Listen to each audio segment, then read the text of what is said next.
G'day, Kate from the Narrate team here. This past weekend looked a little different as Adam took the opportunity to interview 3 local leaders. A different one at each gathering, he dug into one question in particular. What's the value of bringing our vocational best to the same people in the same community over the long haul? Each of these interviews, a beloved long-term soul business owner, a retired and successful leader with Fish, Wildlife and Parks, and lastly an extremely talented musician and artist, each of them have added tremendous value in their local communities as a conscious choice. So there's this question that we've been asking for several years now. We especially visit it every Vision Weekend, and it's this question, what if it's the daily that leads to the dream? And for us, we've embraced that question because it seems to capture some aspects of success and impact. It captures what it looks like to really serve others in ways that often isn't captured. For us, it reminds us of things like diligence and perseverance, long-suffering. It reminds us that the people that we most admire and our heroes, though we see them as savants, they're almost never savants. They're never prodigies. And this comes despite the fact that we kind of love the prodigy story. Shane Claiborne points out that one of the reasons that we like, he thinks, the prodigy story is because when we can convince ourselves someone else is a savant or a prodigy, then we absolve ourselves of any responsibility. He says when people used to say to him that he was a freak, he took that as a compliment. But he realized, no. In saying that, what they're saying is they have different DNA than I do, and therefore they can't possibly try to live the way that I'm living. And so for us, this question of what if the daily leads to the dream, it's a reminder that vision is like 5% of the equation, that vision is cheap, that you don't even have to get out of bed to have an idea, but that real impact, especially real impact in the context of local community, it takes a certain plodding, a grind, a commitment over the long haul. For me personally, I think this lesson came first when it was the first year Narrate existed. There were a couple of guys who were longtime Helena residents, very successful entrepreneurs in the truest sense of the word. They really were entrepreneurs. And they'd kind of fallen in love with Jesus and local church for the first time in their lives. And that, for me, is the best part, is to see people who they are on the receiving end of the vision you all have, and that is taking people and helping them to go wait a minute, what if we think a little bit different about Jesus? Maybe you've got him all wrong. That was their story. And they became these friends who wanted to encourage us and were very much in my ear, just kind of going how can I help? How can I help? And one day they took me to lunch at my favorite place in all of the world to have a meal. That is the Windbag, which, by the way, you only have another week before that goes away, so hope I didn't blow that story for you, but it's going away. Anyway, so we were sitting in the Windbag. I could take you to the spot in the dining room, and again, it was just these kind of working class, entrepreneurial kind of guys who were suddenly loving Jesus, loving Narrate, and asking me how can we help? And then at one point, one of them leaned into me, and he said, Adam, if I could tell you the number of stories that I have, or I wish you knew the number of stories that I have of people and organizations and businesses who have come to Helena, and they came with this attitude of we're going to kick butt. They had resources, they had vision, they had ideas, and then 2 years later they left having completely failed with their tail tucked between their legs. I wish we could tell you all the stories, they said. And for me, that was that moment, because I look back now and I can see what they were asking me as this young 30-something ambitious leader who was surrounded by all these incredibly capable people who were very excited about this commissioning that we had received. I think what he was asking me is, Adam, do you understand how the daily factors into dreams? Do you understand that you have to play into and through the 9th inning to really win? Do you understand that just because it's a good idea doesn't mean that it's successful? And in fact, I was talking to him again this morning. One of them went on to become a very good friend of mine. And he said, Adam, the more I look back, here's a guy now in his mid-60s who's about ready to be done with his career going, I don't even think it was about the idea. I think it was about all those other factors. And so we're in this series right now called Add Value. And what we've been trying to do is explore this idea that, best I can tell in church history-wise, it was first really brought to the surface by John Wesley in England, where he started to go, wait a minute. Ministry is not just what happens underneath the ceiling of a church with the cross and the logo and a not-for-profit status. It was him that started to go, wait a minute. When you go to work, whatever your work is, if you go with a certain mindset, that's ministry. And it's not that we're trying to devalue this, of course not. We believe passionately in this, but instead to go, wait a minute, what if What if you understood that whatever skills you have and whatever ways that you're currently employing them, what if those are God's opportunities for you to serve? And what if we went against culture and didn't do the it's Monday thing, but went, wait a minute.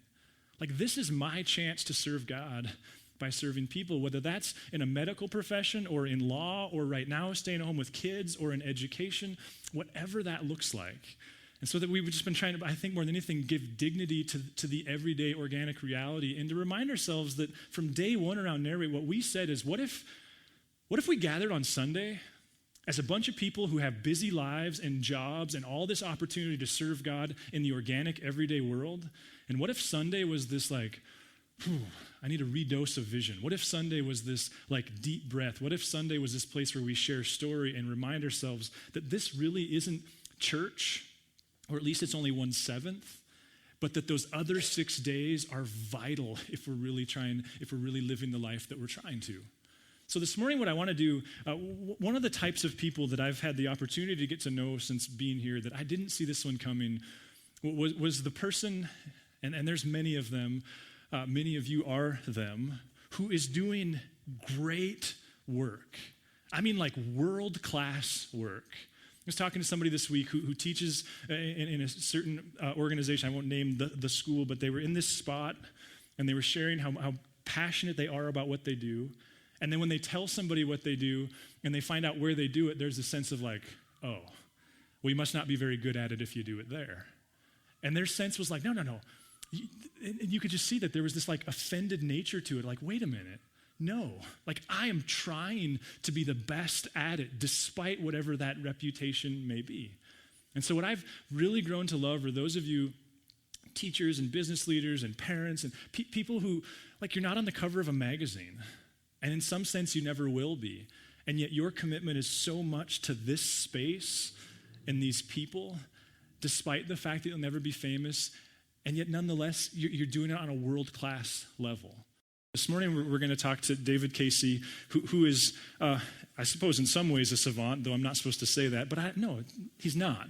He's a guy who's slogged it out and worked hard, who is in many ways a professional musician in Helena, Montana, in another sense, a father and a husband, and also a minister at the Catholic Church, Our Lady of the Valley. So will you help me invite David, and we're just going to explore, what's the value of drilling down in the same space for the long haul? Come on up here, David.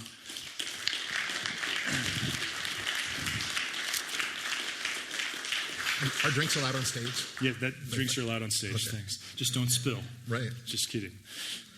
Thank you. Yeah.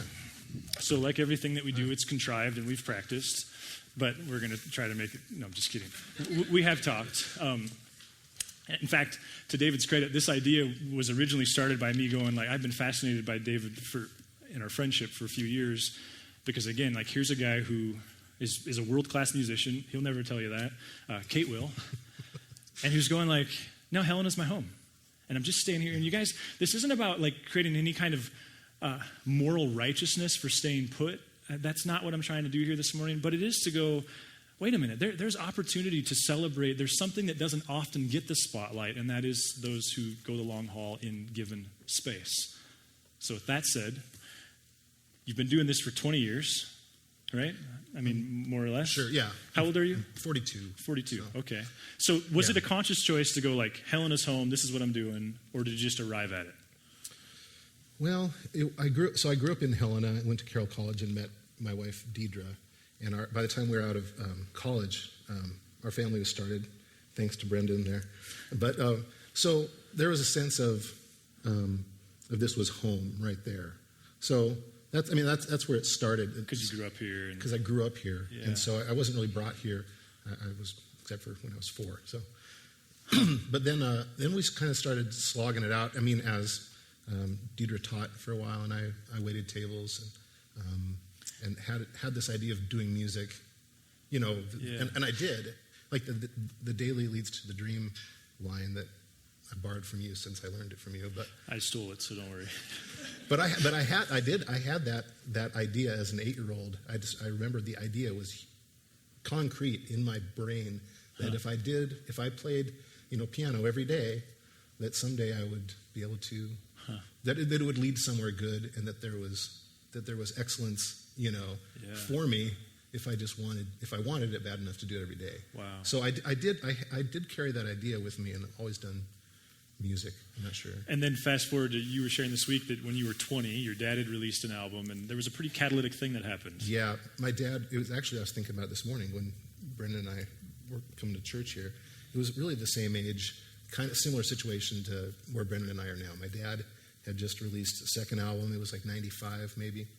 And that was in the 90s. It was a big deal to have an album, right? Nowadays every musician has albums, but my dad had done a second album, and we were starting to travel around Montana together. He would do a set of brilliant solo acoustic stuff, the first set, and then I'd come out the second set, and we'd start playing some originals. I think I just started writing songs at that point that we did from the stage, and some covers and things. But the point was, I was just loving this idea of going out with my dad into the world and like intoxicated by this take on the world idea.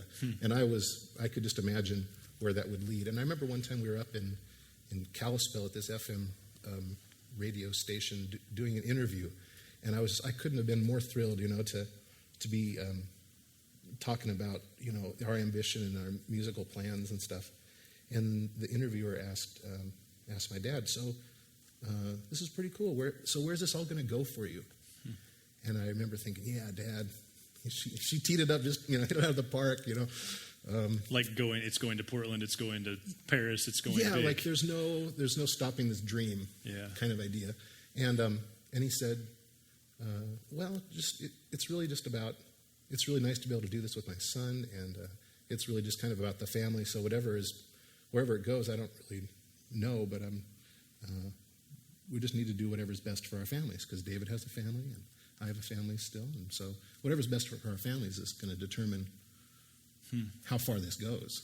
So that was big, because right then your dad's going like, here's my boundary. Right.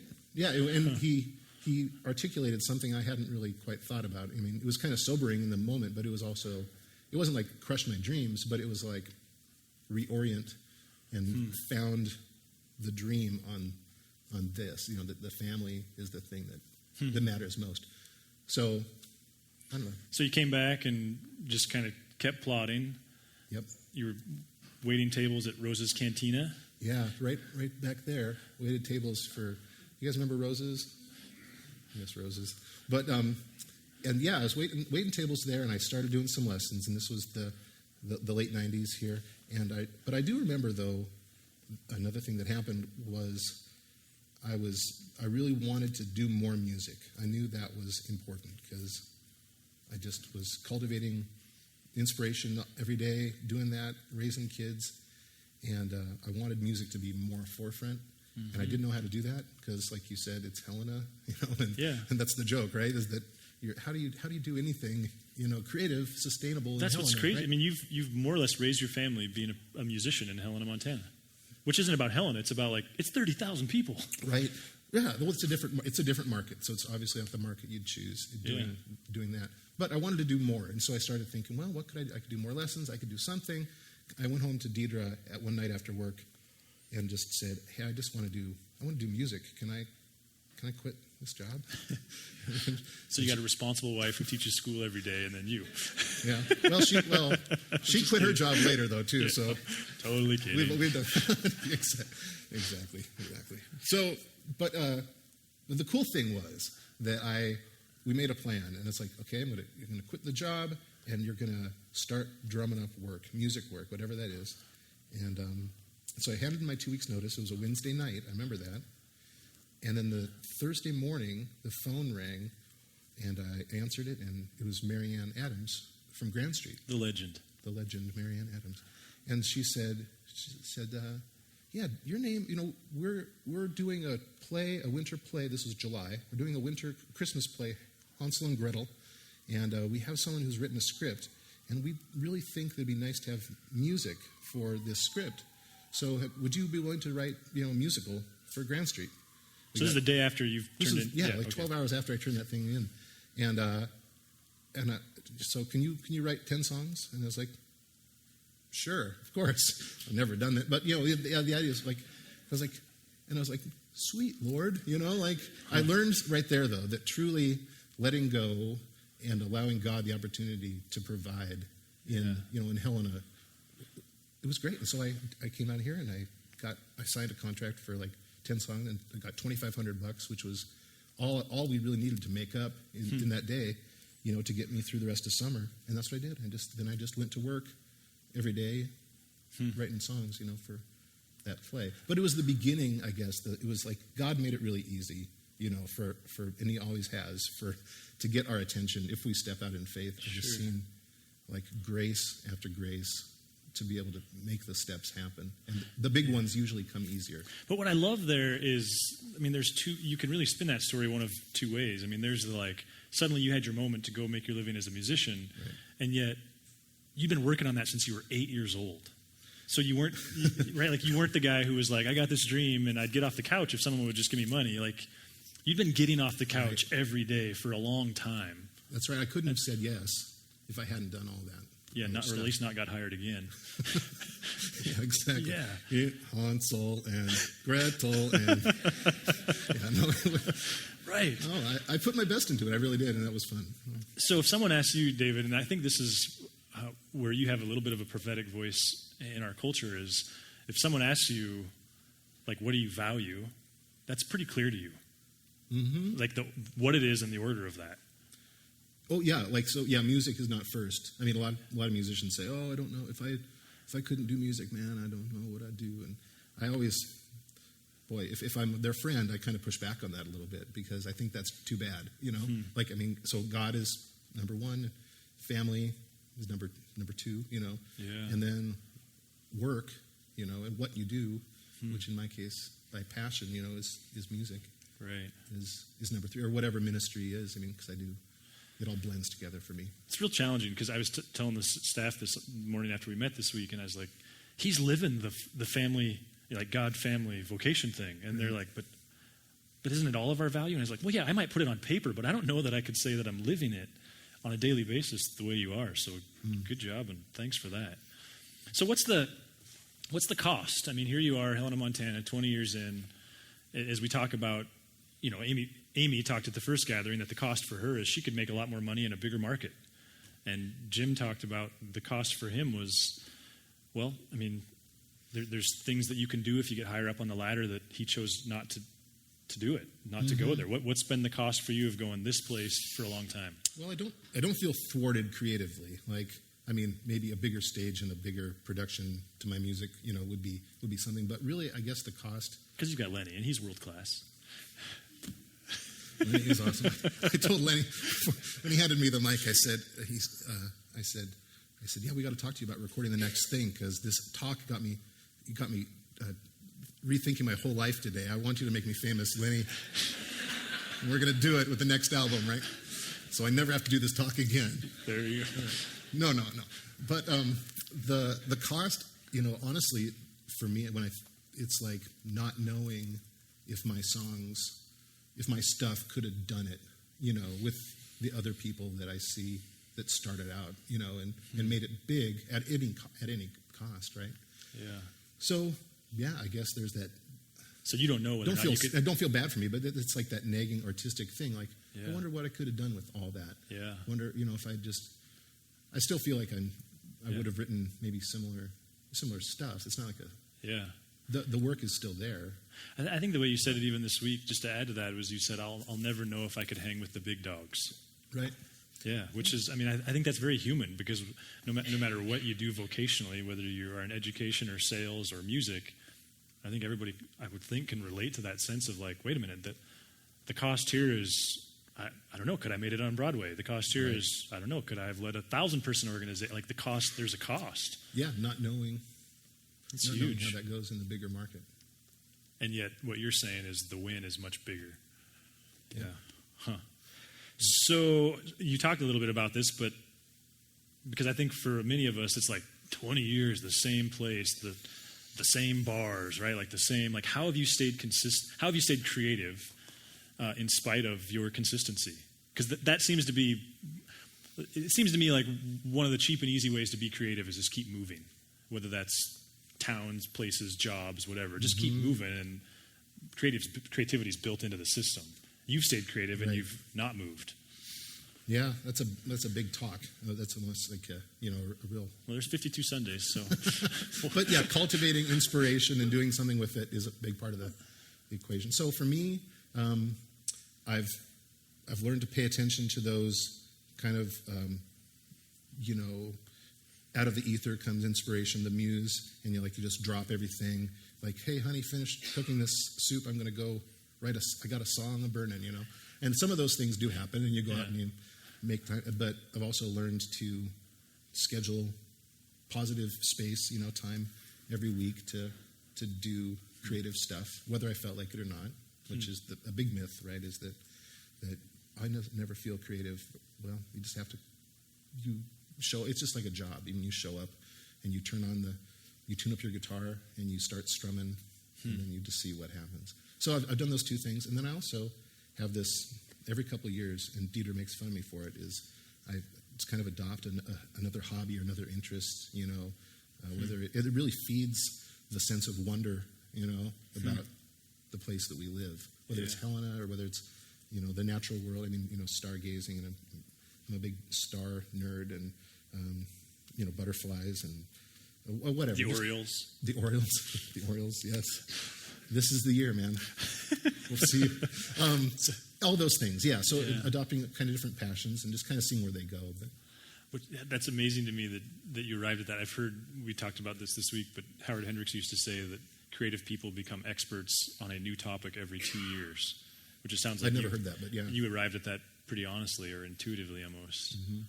So how has this longevity changed your understanding of vocation? When I started out, I was thinking a lot about generating good music for the long haul, and just always doing it. And I just kind of I would think of everything that I did was like a gift to the world, right? And I'm stocking up a huge amount of this catalog of stuff, and it's kind of like a sense of legacy or something in my own mind. I mean, very honestly, right? Mm-hmm. Like creative legacy, and just like birthing out all this stuff. I think you're sitting on your pack. Is that the word from the genius at the? I don't know. How's that? Yeah, there you go. And then what I realize now is you're never going to write something that's really better.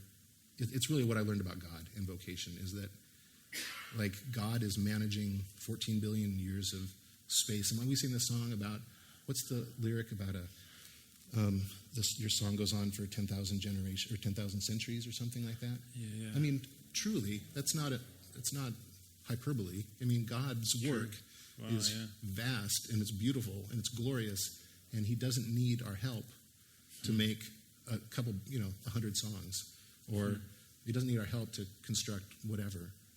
The fact that we just get to do it at all is amazing.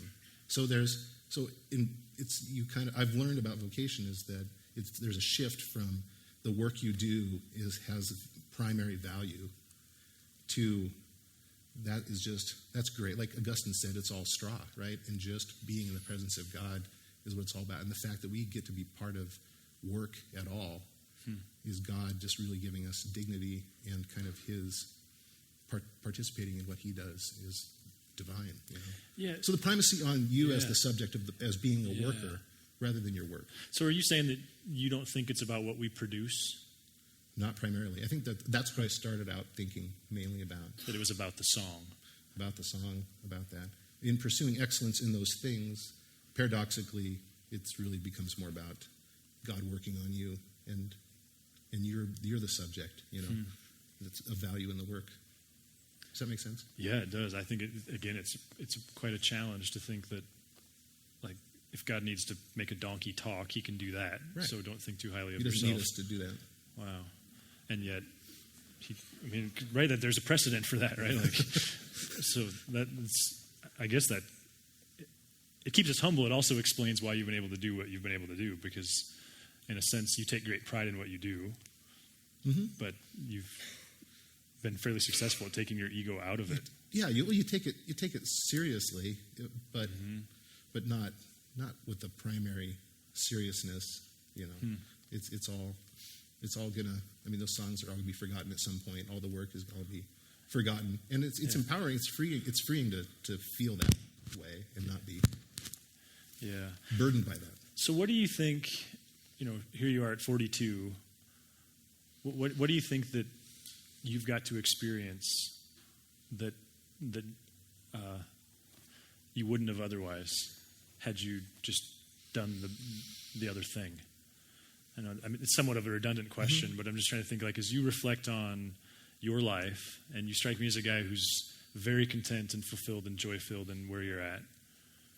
As you look back at 20-year-old David, what did 20-year-old David not know was available to him that you've actually experienced by staying put? Sorry, it's totally off the script on the spot. Well, it's like I alluded to at the beginning there. Rather than being the 20-year-old with my dad kind of there, I'm the dad now and doing that work, and I feel that our kids see that. I mean, I have to look at Brendan right now, but he could probably articulate the values that I've lived out. If I was to ask him what do you think? If you had asked him, hey, what does your dad value? He probably would have named those things in order, because he's seen it. So I think transferring those values into your family and into your community. I mean, hopefully those things all. Yeah. So that's the win. There is that I feel like those values are translated into what I'm doing. So the 20-year-old musician comes to you and says, "Okay, David, here's what I want to do," and we can all kind of finish the line, right? Like that. What's your advice to the aspiring professional musician?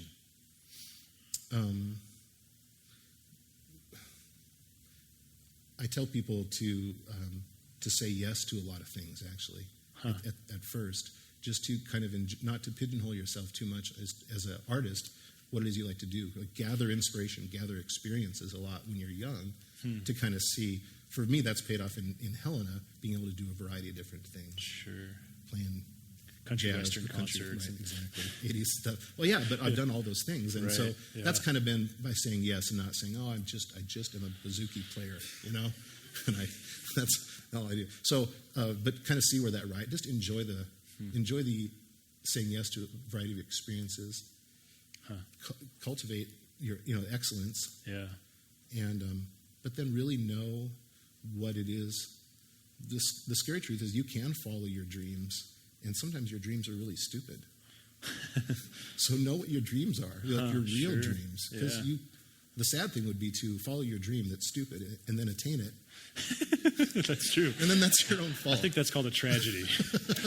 Yeah, wow. So know your dreams, but then being able to say yes to those things, like the Grand Street example. Yeah. I could only say that was predicated upon, at that point, 10 years of playing music every day. It's just so. I mean, I think what I so respect about you, and I'm grateful for your model to the community and to me, is you've not allowed the scale of the market to lower the bar and do mediocre work. That you've embraced the both and of we're going excellent, and this is my home, and these are my people, and I'm in it for the long haul. So, on behalf of leaders and parents and artists, thanks for being a prophetic voice toward us in the humility of that. Well, and of course, like there's a lot of people out there that know my story and that have their own version of this too. So, sure, yeah. But I'll receive that. But thank you. Yeah, thanks. Thanks. Will you help me say thanks to David? Yeah. Thank you. Yeah.